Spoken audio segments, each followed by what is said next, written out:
So the floor is yours, Karyn. Can't All wait to hear right. what you got. Yay, ready to roll. Thank you so much for that, Jess. Hmm. Um, so, as Jess stated, my name is Karyn Richmond. I am an employee wellness coordinator from the Sun Prairie Area School District, which is just outside of Madison, Wisconsin, our capital. We are just slightly east of Madison, and our school district has approximately 8,500, 600 students and approximately 1,400 employees.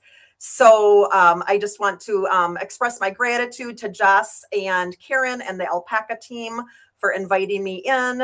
This has been an absolutely inspiring and delightful morning. If you have been following this track all morning, I feel like the session with Kate um, on those warm ups, the value of warm ups, as well as Jess and Cody on visible leadership and present leadership are a perfect segue into what we're going to talk about today.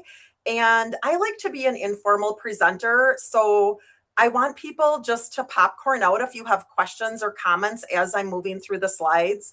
I designed this to be interactive. I don't want this to be a sit and get. So welcoming your engagement. Also, just a little housekeeping thing. I have two screens going, so my slide deck is on this screen, but then the chat and you are over here. So if I'm turning my head to the side, it's because I'm wanting to view what's in the chat. And also, Jess, if you can kind of keep me abreast if there's anything in the chat that I might need to be aware of. So Absolutely. welcome. So welcome everyone. Thank you for attending. Just to kick things off, I want you to get grounded in with a quote that I love by Maya Angelou. And I never use quotes exactly, but the overall message of it is people will forget what you said, people will forget what you did, but people will always remember how you made them feel. And I just love grounding into that concept as we move forward with this because think about that as a leader and maybe even who leads you and how they have impacted you with the way that they've made you feel.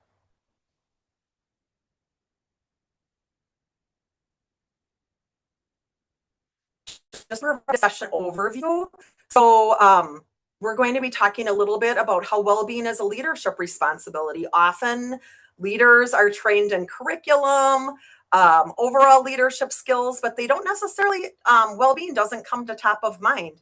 And it's also historically been considered part of, housed in HR and that it's a silo in HR. And today we're going to talk about how leadership is responsible for creating that culture of care and creating well-being across your organization.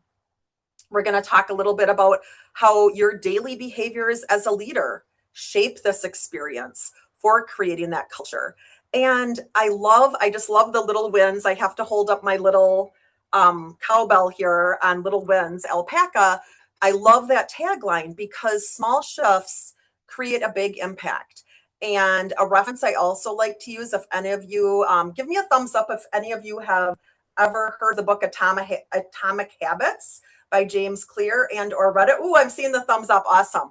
And basically what he talks about in that book, I highly recommend it if you have not read it, is how just making a 1% improvement each day consistently over time has large cumulative results. And so I think often as leaders, we think big, we're like, what can I do to make this impact? And very quickly it gets overwhelming. So as we're moving through the session, I want you to think about how my small daily actions will make an impact over time.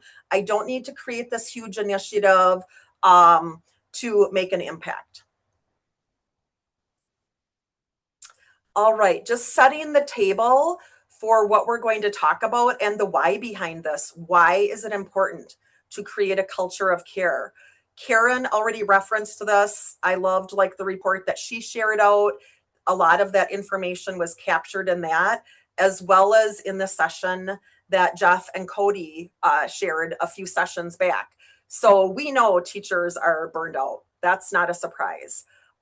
Teachers are indicating that their caseloads are not manageable. Um, teachers are twice as likely to leave the profession more than 5 years ago. Here in Wisconsin, we're seeing kind of a double impact in that we have less and less people going into education. So that's churning out a lot more, less of those educators, as well as we know they're leaving the educational field more quickly than they used to. Back in the day, it's you got your degree in education, you might have stayed a teacher or moved through the ranks, but you did it your entire career. And we're no longer seeing that. So we really know that well-being and focusing on well-being impacts staff retention, student outcomes, and culture. So we're going to get a little bit more into that now. Okay, why does this matter? This matters because as a manager, as a leader, you are driving the engagement. And again, I loved how Jeff and Cody helped set the stage for this with a lot of Gallup statistics. I love Gallup as well. Gallup has indicated that 70% of the variance in engagement in workforce, your employee workforce, is due to the management. And there's that old adage, people don't leave a job, they leave their manager. That's true. That's proven to be true. Like I said, Gallup has tons of statistics and research out there around this, but we know that managers are a huge driver with engagement. And we want our employees to be showing up for work, bringing their best, most vibrant selves to show up for the students each day.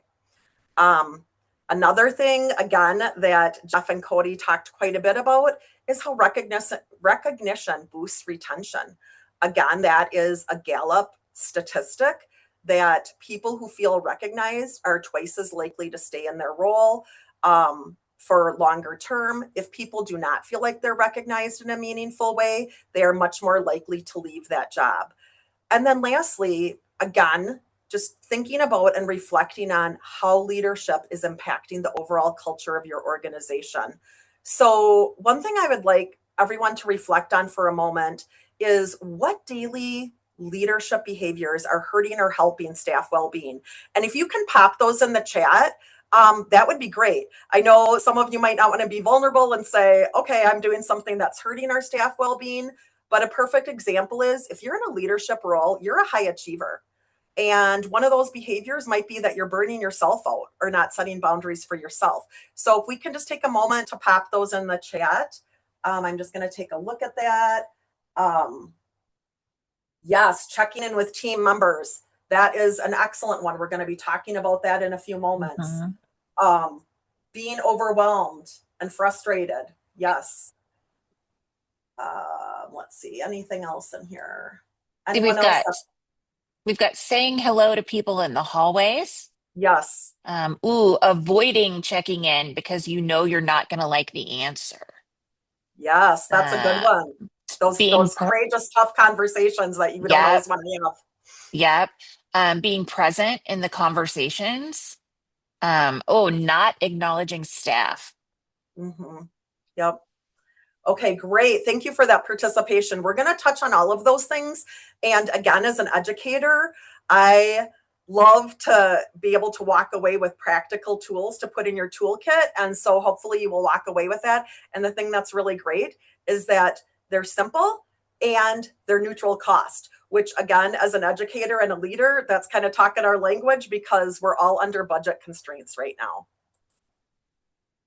Okay, so just overall, I just want you to be thinking about the core message of this session, which is well-being. The well-being of your workforce is shaped by the daily work experience. So burnout doesn't happen in one day or with one incident.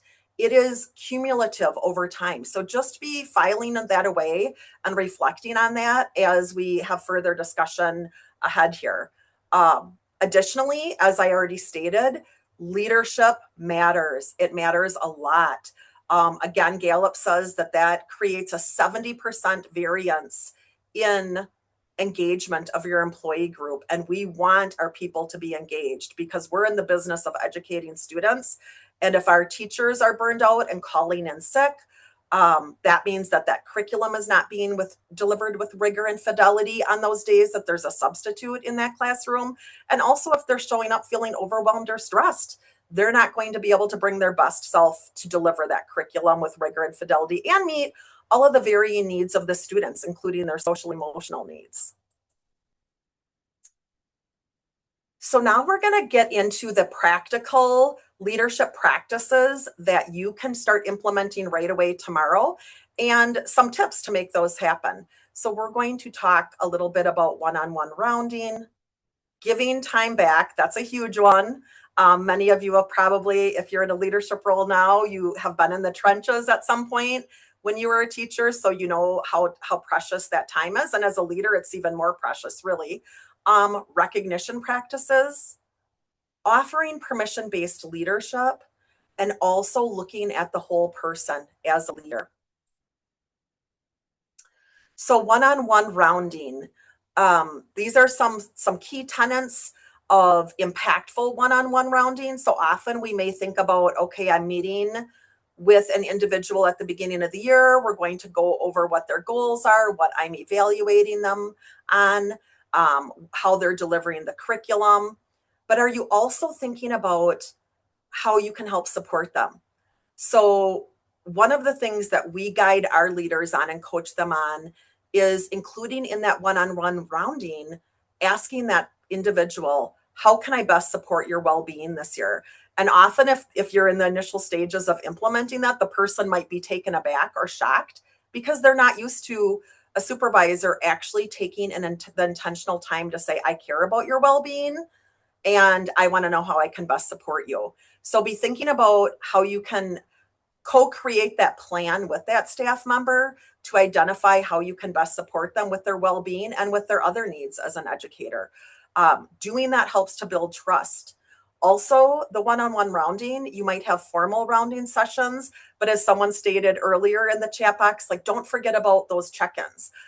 It's easy as a leader for time to escape and get away on you. And all of a sudden it's like, oh my gosh, we're in the last month of school and I never circled back with this staff person because they're not on schedule to be evaluated this year. Also think about there are meaningful moments that you can do even if you pass someone in the hallway and you can pause and take the time to check in with them then. It doesn't always have to be formal. Look for those opportunities. So a reflection question that I want you to be thinking about is, do your check-ins include questions about well-being and support? And if you can just pop that in the chat, just, either a yes or no or a thumbs up, just wondering kind of where people are at with this. It might not be something that intuitively bubbles up for people as a leader. So I'm just going to look at the chat for a moment. Yes, I love, Caitlin, what you shared about divide and conquer. Don't do everything yourself. Designate to some other people on your team as well. Yep, I love that the transparency of you've asked how you can help support them, but just maybe think about specifically like how you can support their well-being. Love the honesty, Jamie. As a leader, we are overwhelmed. We have an overflowing plate. So sometimes we forget about those things. Okay, awesome. Love all these comments. Hoping to improve on it next year. Love it. All right. Moving on to another leadership strategy, giving time back. And again, this is something that is probably not new to anyone, but it's so easy for this to slip away when we have lots of pressures and stressors. And we are answering to our top leadership and our school board as well on meeting those scorecard goals, making sure testing scores we're closing those gaps, all of those things. But just try to intentionally think about auditing the meetings that you lead. Can you shorten that meeting? Are there some things that could be put in an email? Can you eliminate that meeting? Also, another thing to be thinking about is protecting time. And this is another one that, again, it's easy to escape and let this slip away. Are you making sure that your workforce in your building, that those PLC times and those prep times are being protected? Often those are times where leaders will try to slip in like, hey, we're going to hold this IEP for the student or 504 plan during your prep time. And that creates tension and erosion of trust. We want to be reducing friction for our workforce, making sure that they have that time to prepare lessons, to do grading, all of those things. So just be thinking about how you can audit meetings and shorten them. What are ways that you can protect the time of your employees? Those things make a difference in the culture of your building. And just be thinking in your mind, is there one meeting coming up that you could shorten or eliminate? I know in Wisconsin, tomorrow is our official last day of school. So the school year is wrapping up for all of our Wisconsin schools. But as a leader, you still have a lot of committees, you have other leadership that you manage. We have summer school here. So be thinking about, are there any meetings you have coming up that you could shorten or eliminate? Recognition that matters. So this was something, again, I loved it that Jeff and Cody are doing this across their state and their county on how to recognize people. And a few things that I just want you to think about if you are trying to implement an intentional recognition strategy. So number one, identify what those person's preferences are. We do this as a part of our onboarding practice. So as each employee is onboarded, we actually have them complete a form that where they list what is their preference for being recognized. Do they prefer one-on-one recognition? Do they prefer written recognition, small group, or public recognition? We all know some people don't like public recognition. That's embarrassing to them. So make sure that you're honoring that person's preferences. That also creates that culture of care, that you understand them and what their preferences are. Another thing you want to be thinking about when you're offering a recognition, no matter what the format is including behavior and impact. So that secret sauce formula is behavior plus impact. If you just tell someone, hey, you did an awesome job today teaching that lesson, that might make them feel good, but you're really not providing them specific feedback on what they did that made a difference or what made them awesome. So one of the sentence starters we like to use is because of you, and then complete that sentence. So be thinking about how you can include that behavior and the impact that they made. And then lastly, make sure it's timely and genuine. So you don't want recognition to be you're just checking off a box because it's something that you feel you should do. So be genuine about it. People feel if it's genuine. And also, if you have those opportunities, those teachable moments where you're, like, let's say you're doing an observation of a teacher and you see something you really like, give them that feedback in real time. So don't have the feedback be delayed. As if you can give that feedback in a timely fashion, that's always appreciated and more impactful. And then just something for you to think about. And you don't need to answer this. This doesn't have to go in the chat, but just in your own mind, be thinking about, would staff describe your feedback as meaningful and specific? And if the answer to that is no, that's okay. We're all human. We're not perfect. So maybe think about how you can circle back to the formula of behavior plus impact. Permission-based leadership. Okay, this is a really tough one for leaders because, again, if you are a leader, you are a driver, you're a performer, you are hardworking. And so you might not be modeling those boundaries well, but guess what? Just like how kids pay attention to what parents or adults do, staff pay attention to what you do. So how are you modeling boundaries that support well-being?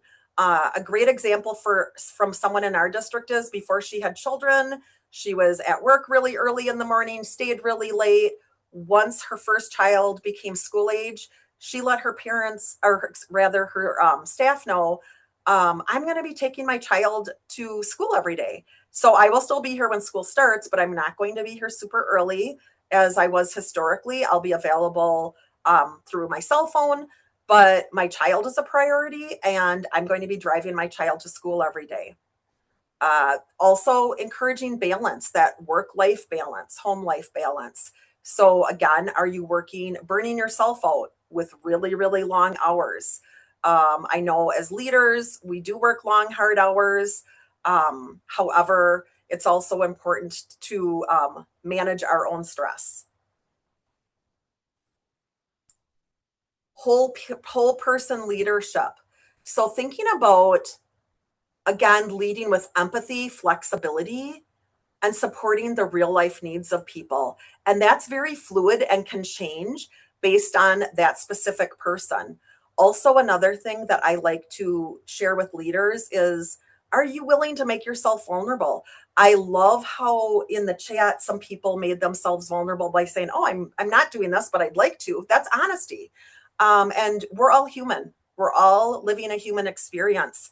And when you allow yourself to be vulnerable to your employees, that creates credibility, it builds trust, and a lot of leaders might think initially, I'm going to lose credibility over this or lose control, but actually the opposite happens. So when you make yourself just a real person and with real problems that you encounter too, that builds your credibility and creates that culture of care.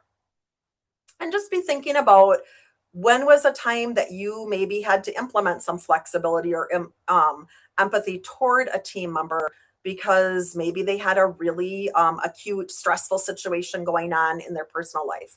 What did you do to help support them?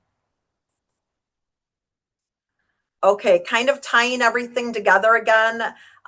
Like I said, I love the alpaca little wins tagline.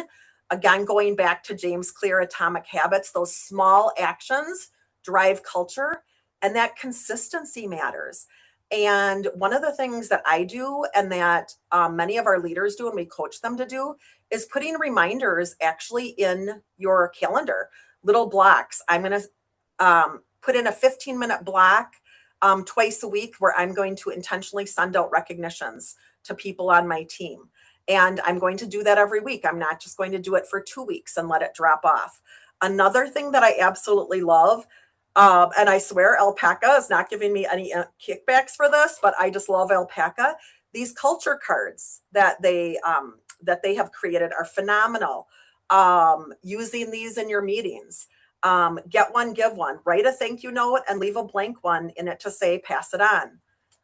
Coffee compliment. Surprise a colleague with a coffee and write a note on their cup. Love these little recognition, little wins.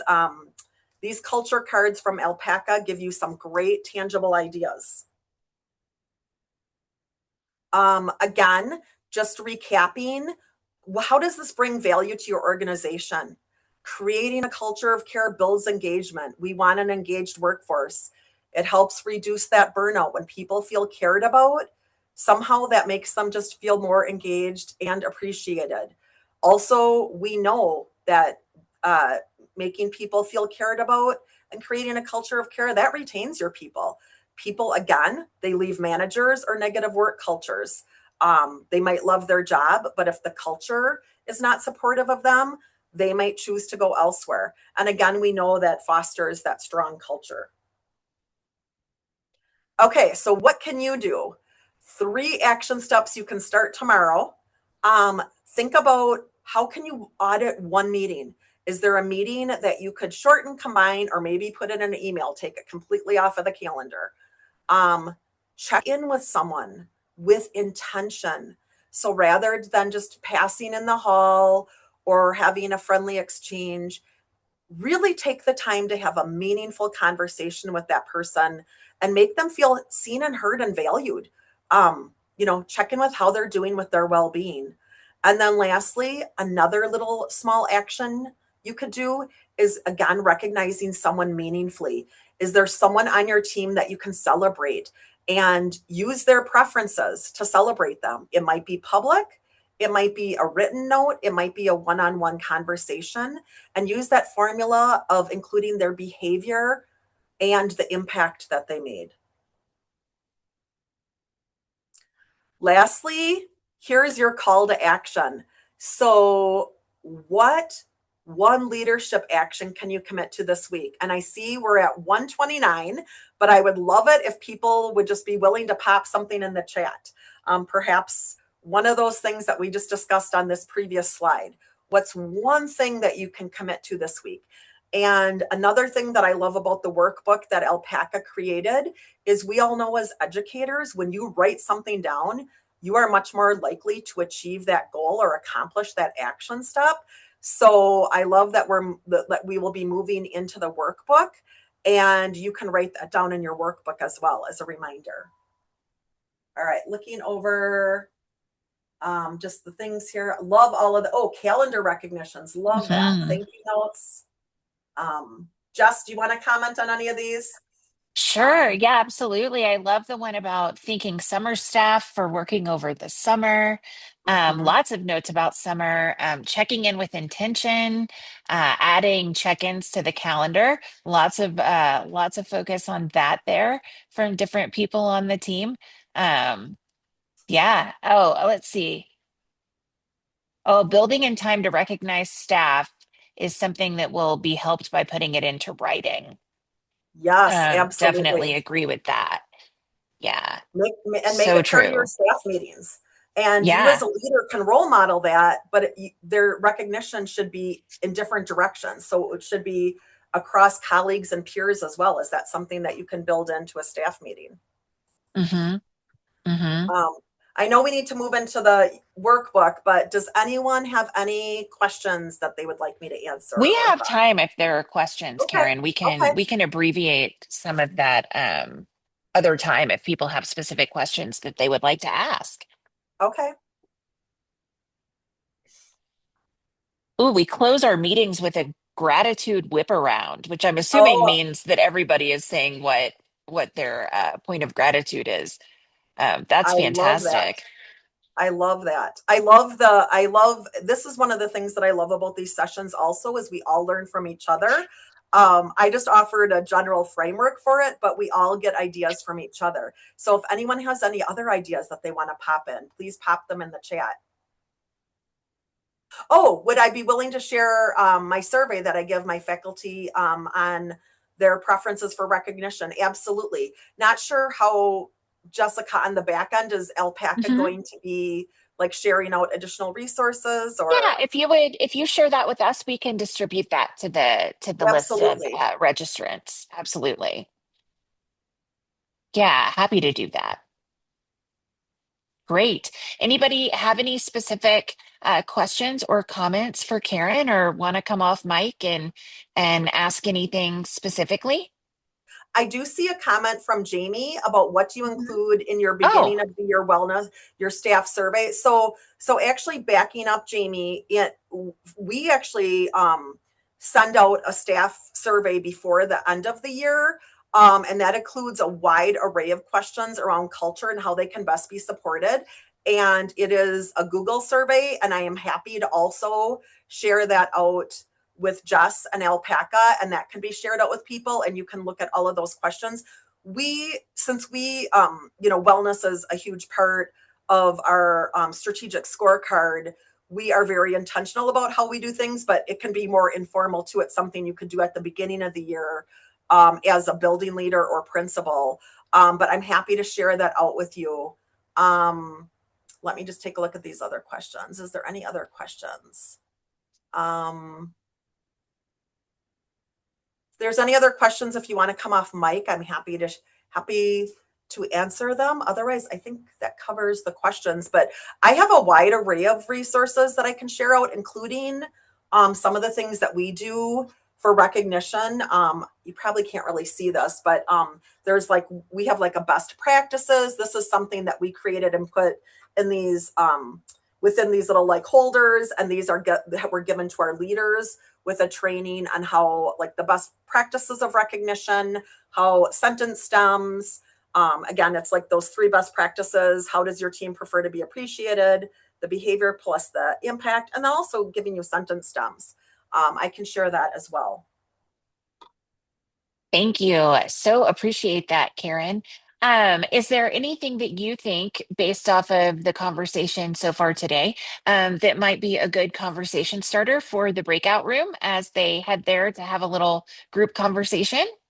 Absolutely. So I think maybe again, just doing your own internal audit of hopefully during this session, you've been reflecting on, okay, I'm knocking it out of the park in that area, but here's one leadership strategy I could implement that we could improve on, or doing it with intentionality and consistency. So just reflecting and thinking on what's one thing that you would like to implement perhaps for the upcoming 26-27 school year.